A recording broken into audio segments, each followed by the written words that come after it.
Your thoughts on what we got just moments ago? People will see in this report what they want to see, John. If you think that the labor market is too hot, you will point to the beat on the markets. You will point to the increase in hours worked. If you think that this labor market is just right or softening, you will point to the revisions and you will point to hourly earnings.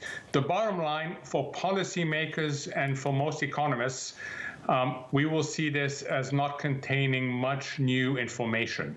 The market, however, and as you noted earlier, good news is good news, bad news is bad news. The market, however, will interpret this as good news. So you're going to have even a bigger separation between economists who tell you things are uncertain and the market who sees things as all positive. We want your opinion. What would you point to? I'm honestly paralyzed. I wouldn't know what to point to. This is an ambiguous report, and once in a while we get ambiguous reports, and that's why 3 months, 6 months moving averages are so important, John.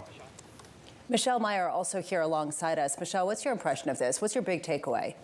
Yeah, so I would err on the side of this being generally a positive story. And it's interesting, if you look at the last year, if not even longer, jobs numbers have exceeded expectations consistently. So every month for Jobs Friday, it's coming in better than expected. And I think that speaks to the underlying strength in the economy. It's a labor market where there's still people coming in looking for work. There's still companies that are out there hiring and adding to their workforces. And if you look at the data, it's fairly broad-based. So it's not the case that it's just concentrated in one sector, which to me tells us that it can continue. To Mohamed's point before around the wage data, that's very important. It's important when you think about consumer purchasing power. It's important when you think about the Federal Reserve. Wage growth is starting to moderate, but the year-over-year growth rate is still strong, and it's still positive in real terms. It's running above underlying consumer price inflation. That sets up nicely for the economy.